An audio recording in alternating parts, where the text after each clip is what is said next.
Okay, so now we are going to go through the chapter 4 findings and discussion. Chapter 4, yeah. So you can see the sample of chapter 4 on the sample that I've uploaded on Blank Space, I think in week 1. Okay, the impacts of stress on academic performance. So it will look something like this. Okay, can you see it has table, and then there's explanation, it has analysis. It will look all like this. Okay, so what must you do to start your chapter 4 is you must finish collecting data first, the survey questionnaire. Remember, I checked your survey questionnaire the last week. Okay, if I said it's good to go, you should be collecting your data, and I assume that you have already done collecting your data. So once you are done collecting your data, then you can proceed to chapter 4, writing your chapter 4 findings and discussion, and also finalizing your chapter 3 methodology. You should be able to finish that already, chapter 3, and start writing chapter 4 already. Okay, so this is chapter 4 findings and discussion. Okay, so you will be analyzing each and every single question on your chapter 4 on your survey questionnaire. Okay, so if you have 10 questions, then you should have 10 graphs to describe the findings or the results of the questionnaire. Okay, so normally chapter 4 findings and discussion, we will start with the overview first. Okay, so you will actually state the aim of the research again, how many participants, and what are the research questions that you are trying to answer. So this is like the introduction to chapter 4 findings and discussion. So you have to tell people again what's the purpose, what's the goal of your research paper, how many participants, and what did you use to collect data, which is a survey questionnaire, and what are the research questions that you are trying to answer. Okay, before you actually start analyzing the questions in your survey questionnaire.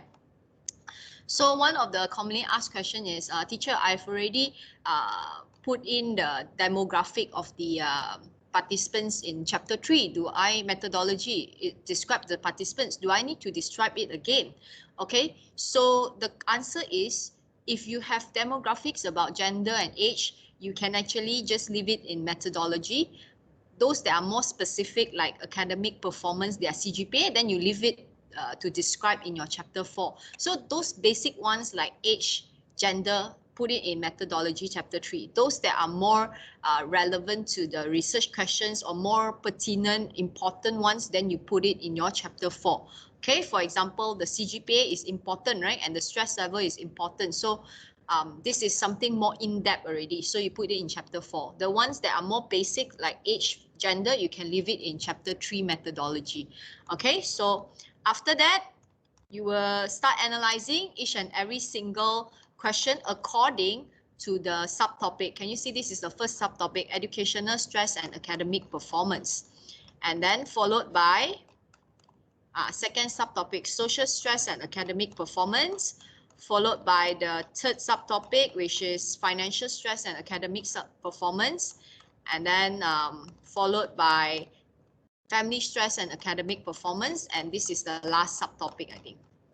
Oh, got one more, time constraint, stress and academic performance. So you analyze it based on the subtopics, and every question you analyze it. Okay, so you follow this sample. Okay, follow this sample. Okay, so now I'm going to start telling you what you need to write for your chapter 4 findings and discussion in under every subtopic. So let's say this is the educational stress and academic performance, right? So what you need to do is, okay, before we start describing what you need to do, explaining and describing what you need to do for your chapter 4 findings and discussion, so just take note that we are now at week 8, which means you need to present to me your chapter 3 and 4 next week. Okay, next week, Monday, you need to present already. I will put in the criteria later on collaboration space so that you know what's the criteria and where to submit. Okay, and week 10, we will submit the entire paper already. So you are almost done with the entire research paper. Okay, and then the seminar presentation, the final presentation is happening in week 11. Okay, so next week's presentation is 5%. Yeah? Present your chapter 3 and your chapter 4 to me. Okay, so let's start now. Okay, so this is the results and discussion guide. There are only 4 steps that you need to remember. Number 1, you need to represent the data visually using either tables, graphs, or charts. Number 2, you need to describe the data based on the visual representation. This is in words. This is visual. This is like graphs, charts, and tables. This is words where you describe it in words. After you have described it in words, you have to support your findings with your lit review. Okay, after that, analyze your findings in relation to your literature review. If it does not tally, you have to analyze and state why you think it does not tally. And if it tallies, then you have to state why as well. Okay, so let's see an example. Yeah, so the first step is you need to represent the data visually. You need to show like a graph or table or bar chart, up to you. This one I leave it totally up to you how you want to represent it. You can choose, okay? Whatever you choose, it must suit your research lah, okay? If you're doing Likert scale, I assume Likert scale, a graph would be a better representation than a pie chart or a table, for example, okay? But if yours is more like percentage, then a chart will be better compared to a scatter plot or even a graph. So you choose what you want to use for your data representation, the visual one, okay? After you have represented your data visually, you need to describe the data based on the visual representation. So based on the table, the graphs, the charts, so there are numbers here. So what does it mean? So a total of 37 participants suggest you describe your data, okay? After you have described your data, you need to support your findings with your lit review. For example, according to past studies, this one here is not new research.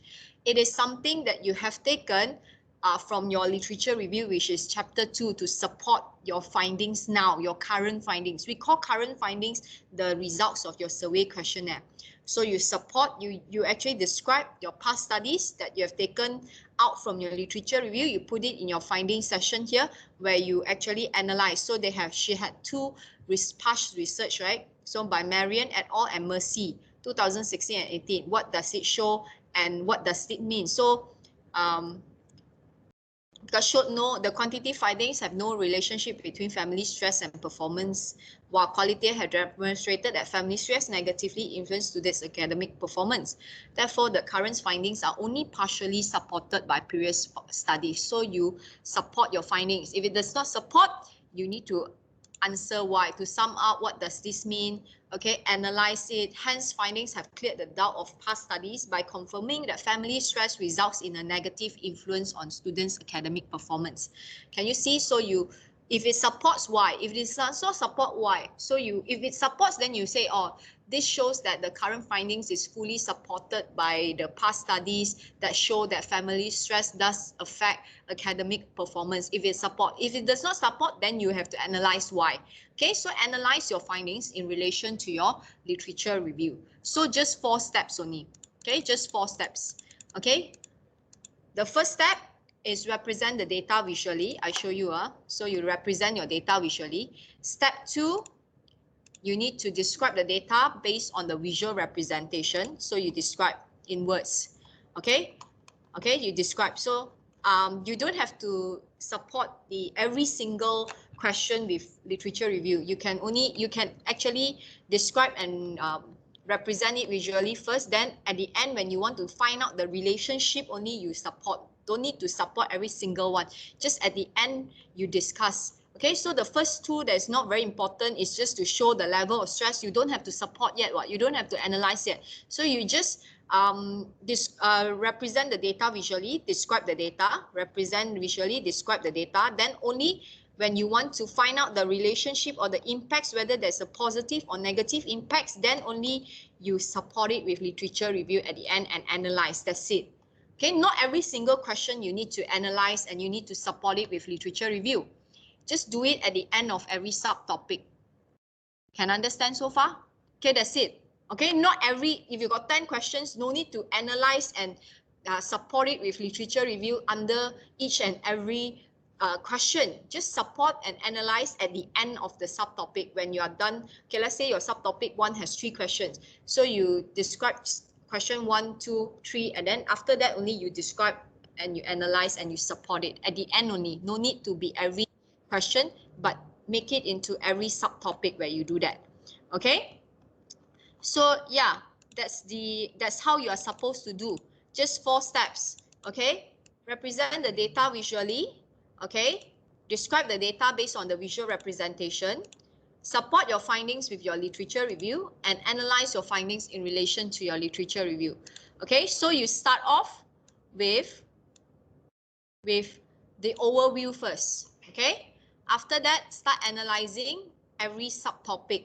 Okay, and that's it. All right, then next week I'll teach you how to write your chapter 5, which is conclusion.